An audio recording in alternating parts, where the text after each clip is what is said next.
Welcome to Channel 17, the Town of Colonie Government Channel.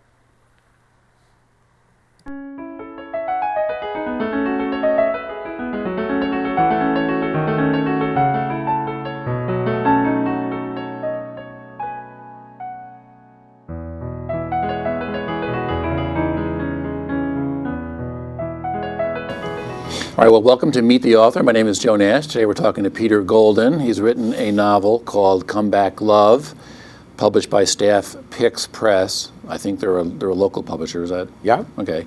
So welcome, Peter.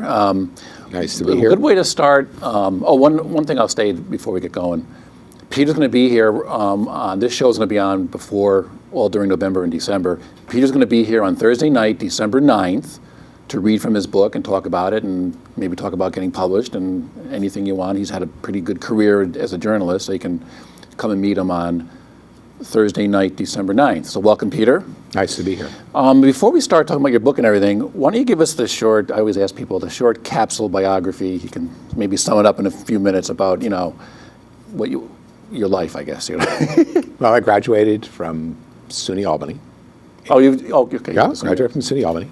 And I started writing, but for many years, of course, I worked in a variety of jobs because it's very hard to earn a living writing.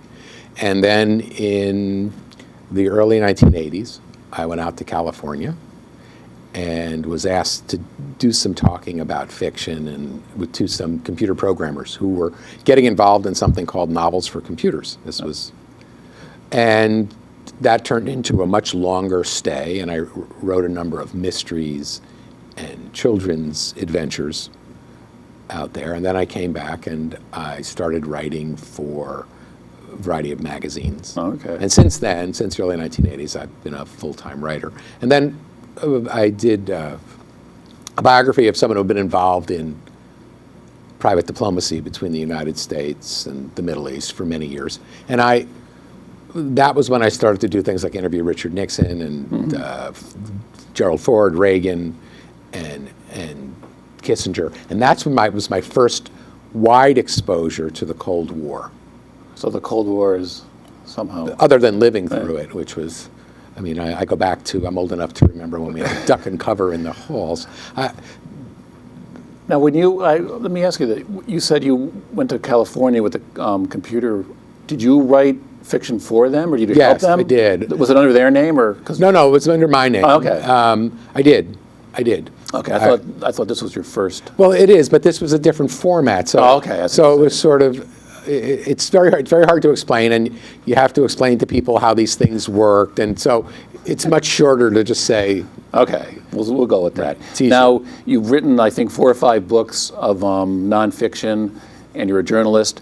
What, I guess my first question would be, how does writing journalism and nonfiction all those years, does that prepare you to write fiction, or why did you come so late to writing fiction? Well, I've always been interested in doing it, and I've done it. I wrote short stories after college and published some of those and things like that, which is how people in those days started. There's almost a non-existent short story market now, so you don't hear as much about it. To me, narrative is narrative, and that's the trick to learning how to write. So once you learn how to write narrative, you can do it in nonfiction or fiction. And the difference is really, when you write a history, like I've written a history that's coming out next year, you're bound by the facts that you find. When you write a novel, you're bound by the facts that you create. And after a while, your characters sort of move away from you, and they seem to be evolving without your permission. And the same thing is true in history. It'd be much neater when you're writing, for example, I wrote about the Cold War, but when you're writing history, if people behaved in a way that made sense. But of course, that's what makes people so interesting. They rarely do. So your book, we were talking before we started. I said it reminds me a lot of Robert Parker, the writing style, and particularly of his one book called Love and Glory. This is a book about a man who somehow, I don't want to give too much away, but he sort of he's thinking back to his first love, I guess you could say, in college in the late 60s, early 70s, and sort of goes back and forth in time. How did you come up with this sort of? It's sort of an old story, for Right. Love and Glory. But how did you come up with the? Well, I had spent years in this Cold War research. I probably spent, I would say, 10 years researching the Cold War, interviewing many of the major players. Gorbachev was another interview that I did. And after a while, I started to think, what is most lasting? What happened in those years? And there's so much did happen. And how did that play out with people that were not directly involved? And so I started to think, how would you get at that? What was it? And I believe at the center of it was the changing role of women. Okay. Because I believe our culture is organized around. Well, in the book. But let me just, the last point. The only way to get at it was to look at it from the past and the present. Okay. And so that sort of required me to have to bring somebody back as a middle-aged person to reflect on something that happened with this other person when they were young. There was no other way really to get at it. Well, the book is told in sort of little flashbacks. It goes back and forth in time. Yeah, now, that is one thing I noticed about your book. You do bring in a lot of the events of the day. The book takes place in the bulk of the book takes place late 60s, early 70s, and it isn't just background. I mean, these things, this Vietnam War, the changing role of women, abortion plays a part in this, like Woodstock does too, and things like that. And what's did you purposely try to get these back? I did, but in the end, my view is they're much less important than what was going on than the individual lives. Between Gordon and Glenna. For younger people, and part of this started with my son and talking to his friends, that the Vietnam War started when I was in grammar school, and it ended 2 weeks before I graduated from college. The presence of news in people's lives between the early 19th, the idea that President Kennedy's funeral played out on television, as did the shooting of Oswald, right on TV. So I felt that was something that was an enormous part of people's lives. And so, and young people were very political. Much of the fractured politics we see today are really a continuation of the fracture that happened, in my view, in the mid to late 1960s. So I wanted to catch that experience, and the radio was always on, the television was always on. There was always news, lots of it. What was the first media age? I mean, I think if you grew up in the 30s, 40s, 50s, or before, obviously you weren't bombarded. You know, I remember myself as a kid, the news, the war, the space things. I mean, it was constantly there. It was also the first time that a generation of people growing up had a kind of common cultural language. If you read about, for example, World War II, when men were drafted and people came from all over the country, and how different, Norman Mailer actually has written quite a bit about this, how different people were, the college graduates, culturally. And while there were certainly cultural differences that existed in the 1960s, by the time television got done with Bonanza and Leave It to Beaver and all of these sort of iconic shows, along with radio and the top 100 that played everywhere in the country, after post-Elvis, I guess, and then, of course, the Beatles, you had a whole generation of young people that had a common language. They certainly had different ideas, but it was very, very different from what had existed in my parents' generation. And again, what happens is, after being primed with this common language, these common events, whether it be the things that went on in the South during the Civil Rights Movement that everyone seemed to remember, or of course the assassination of President Kennedy the night that Dr. King was killed, the morning, at least on the East Coast, the early morning hours when one heard about Bobby Kennedy being assassinated. These were these great cultural touchstones, and there were lots of them. Yet, when it came right down to here they are pushed together in this time, and then all of a sudden, these rules start to change. But they changed for women.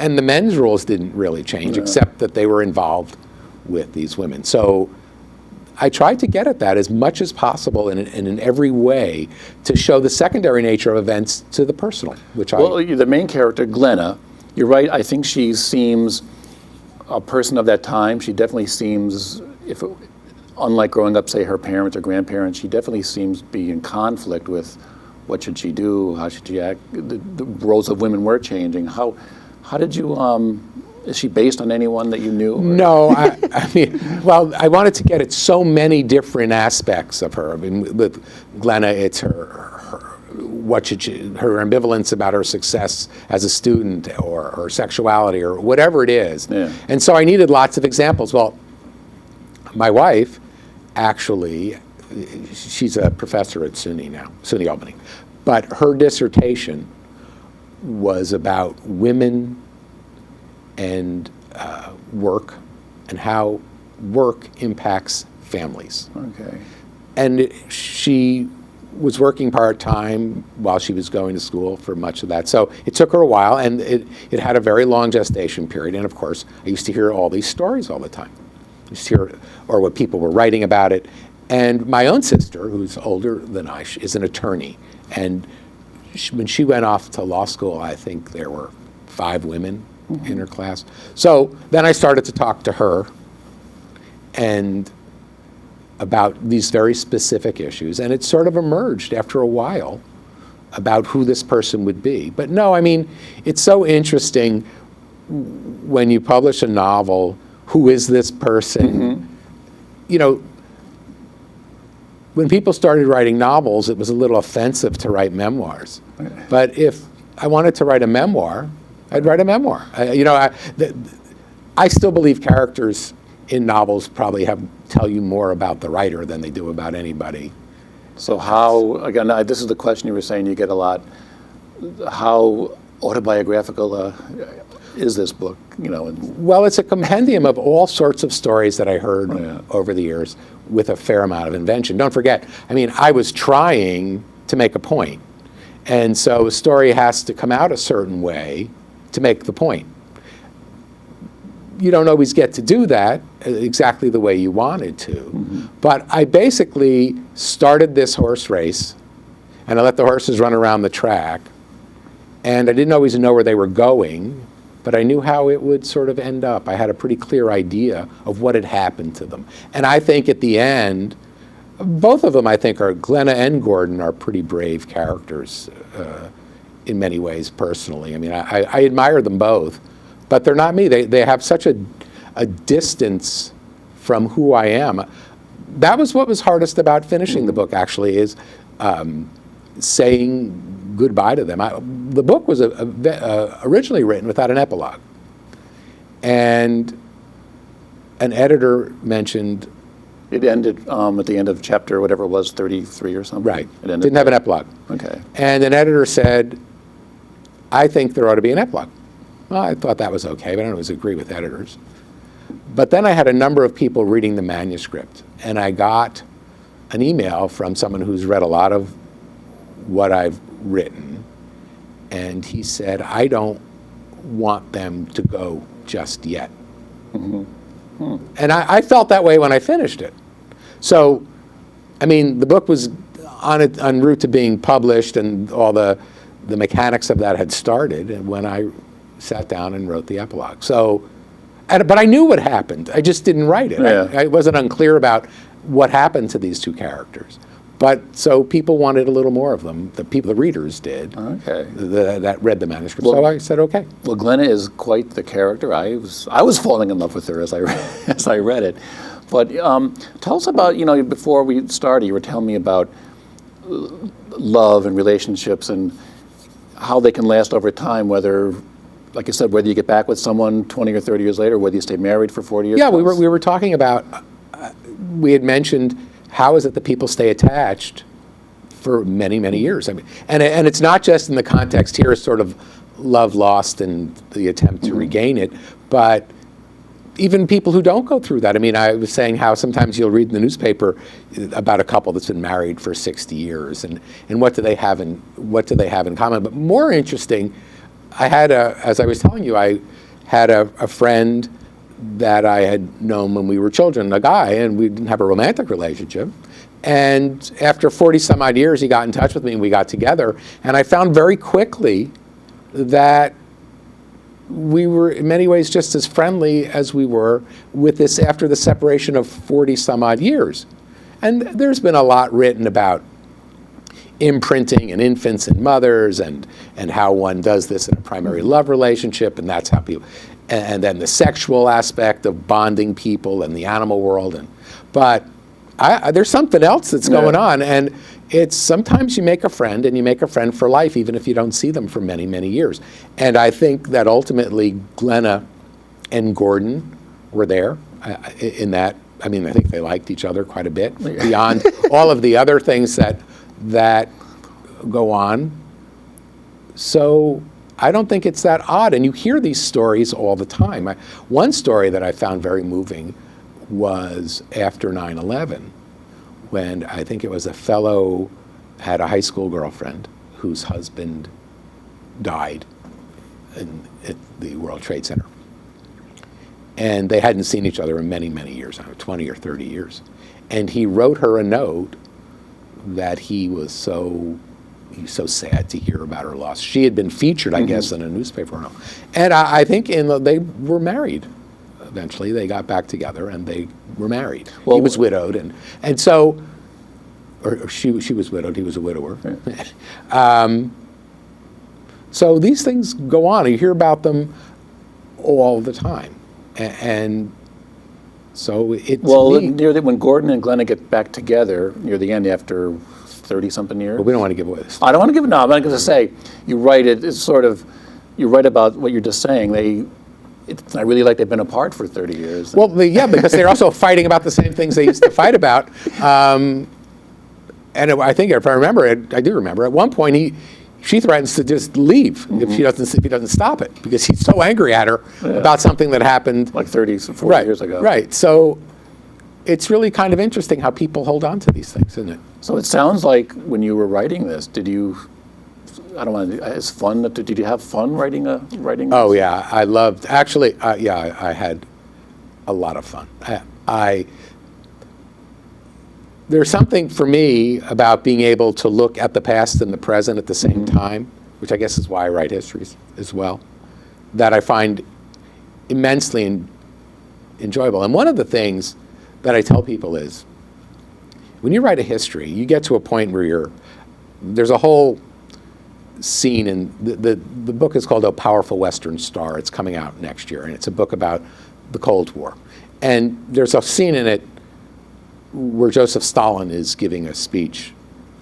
And I'm very proud of it, because it was very hard to research, because you had to consult easily 15 sources to find out what exactly was going on. And it took me days to do this research. Just for this one little scene. And I said to a friend of mine, I said, if it were a novel, I would have just made it all up. It would have taken me about 10 minutes. But so that's the difference. But I love the idea, of course, looking back at these histories. And from now, what's the difference between what happened and what do we know now? And that Comeback Love gave me the opportunity to do that. Well, it sounds like, from what you said about you studying history and all this, was this something you sort of, it sounds like it's something you had to write. Is that these sort of characters kind of were imposed on me in some ways, I think, thinking about them. They came from a short story that I had been thinking about years ago. I mean, they just were around for a long time. They had different names, but I wanted these two iconic people from this era. They're actually a good deal older than I am. Okay. And so I wanted these two people, and so everything for many years that I thought about informed them, and then they were just a pleasure to write. So it's safe to say the character of Gordon really is not autobiographical. No, there's. No, actually, no. Gordon wanted to be a writer. Yeah. I am a writer. Yeah. No, it's not autobiographical. I'm not from Brooklyn. I'm from New Jersey. All right. So, I would just say then, you really captured. As I read it, I would have thought, well, this guy is writing thinly disguised autobiography, so you didn't. Let's not ruin that. If people Okay. want to believe that, if All you want right. to buy the book because you think it's an autobiography, go right ahead. Well, why don't we talk a little bit about, like I said, you're going to be here on Thursday, December 9th, talking about your book and writing. Why don't we talk about this maybe getting published? Staff Picks Press. Well, is that a local? Susan Novotny, who is an independent bookstore owner, owns the Book House in Stuyvesant Plaza yeah. and Market Block Books in Troy. Okay. Has, for a very long time, wanted to be a publisher. And this book is sort of tailor-made for her customers. Okay. So this was the kind of book that a lot of her customers would like. That's a better way of saying it. It wasn't tailor-made for them. Yeah. And she figured, no time like the present. She'd been thinking about it for many years. And she was one of the readers. I told you I sent the book out to readers. Well, she's one of my readers. Okay. So she had read the book, the manuscript, a long time ago in a much different form. And she said, what about it? And I said, I've got a book for you. This would be a good book for you to do. And she said, great. And so that's how it happened. So now she's going on to do, I believe, more as well. Okay. And I think that, this is not unheard of. This is not, that bookstore owners got involved in publishing. Of course, the great American example is Scribner's. They were the sort of the ultimate marketing machine. Yeah. They had a publishing company. They had their beautiful bookstore on Fifth Avenue, and they had a family magazine. It was one of the biggest family magazines in the country. They used to publish excerpts from their novels, right? Then they would sell them in their bookstore, and they would, sell them as a book. Of course, as well. they also had Hemingway and Faulkner, Hemingway and Fitzgerald. But they had the bookstore and the magazine well predated Hemingway. Fitzgerald and Hemingway were sort of second generation. That's after they hired Maxwell Perkins, who was a young guy when they initially hired him. And there wasn't much enthusiasm at Scribner's for Fitzgerald initially, although he found this side of Paradise, I think was the first one. Yep. And that became such an enormous bestseller that everybody was thrilled. So you were telling me earlier that I guess authors now really got the hustle, I guess you could say, to get out there. Tell us, what are some of the things you've been doing with your book? You go around, you meet, booksellers have conventions. So you go and you talk to booksellers there. You go to bookstores. The fact of the matter is, not just books. We're so bombarded with impressions and reading material. And I'm not talking about the nonsense. There's plenty of nonsense too. But there's lots of serious stuff to do. You can go on the internet just to look at newspapers. You read newspapers from around the world. You can spend 3 hours doing that. Yeah. So, right, if you're interested in news, there's all kinds of interesting stuff everywhere. Books being published. I think there's something like 50,000 books a month being published. So, it's not a matter of going and taking a spoon and a pan and sitting next to someone and banging it in their ear. This is what I've done. This is why the people who shop here might be interested, and take a look at it. It's very hard to get somebody to read a book, even someone who wants to. Of course, writers are often asked, people call and say, would you look at this or look at that? And you do some of that, but I always tell people that if they never published another book, and I lived for another 50 years, I wouldn't be able to read all the books that I want. And I read all the time, so it's very hard. I'm always amazed that people say they don't have time to read, or how can or they don't like to read or something. It's kind of how many people, when you do something like this, how many people would you send it out to look at? Well, my wife is my first reader. Okay. And she's quite perceptive. Before her incarnation as doing this, she had a master's degree in British literature, and she had taught as well. So she goes first. And then usually I have a couple other people that I talk to about it. And then there are a good 10 or 12, 15. Now this book, I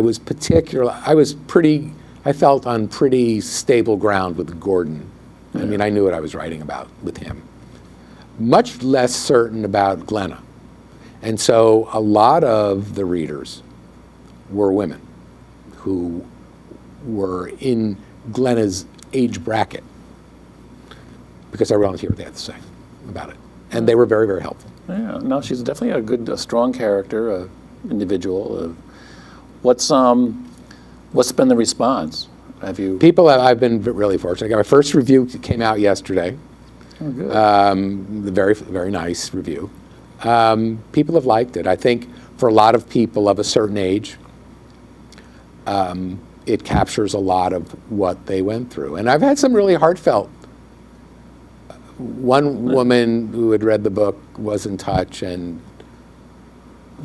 she had more than passing similarity to Glenna in her life, and was very moved by it. I've been very pleased. I'm very proud of the book. Even though it's a little bit before my time, I thought you really did capture that sense of being young, and I don't want to, starting careers, not really knowing if you want to do it, and sort of hanging out, always doing things with many people. I thought you really did capture that Thank you. quite well, and all the there was some of their Glenna and Gordon's relationship seemed very realistic in some ways. So have many stores bought it, or is that? Yeah, that's starting now. Oh, okay. It's just available now. There have been pre-orders on online, and then I know Susan has some up in her bookstores, and they're selling there, but it hasn't. I think it'll probably be another week or so before it. Well, if you can. There's a reading Saturday at 4:30 at Stuyvesant Plaza. So. Well, if you can get some reviews in Publishers Weekly or Kirkus or Booklist, many libraries would probably buy it. I don't know how she plans to do that. All right. Well, I really ought to say this isn't the cover the book's going to have. This is the advanced reading. A really, really good book. Very heartfelt, I would say. And so Gordon. I'm getting you confused with the character. Peter's going to be here on Thursday night at the library, Thursday, December 9th at 7 p.m. He's going to be talking about his book that we just talked about, and I guess you may have some to sell. We'll get some for our library, and then maybe people can take them out. You probably would prefer if people buy them, though, but whatever. And I've taken out my share of books at this library.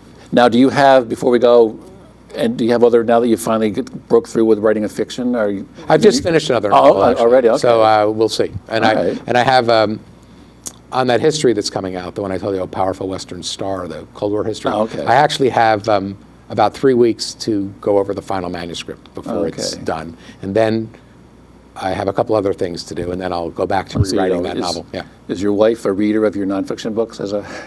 She does. Those are often, since those are not usually done on spec, there are often lots of readers for that book. Okay. So there are people who are actually paying for it that are.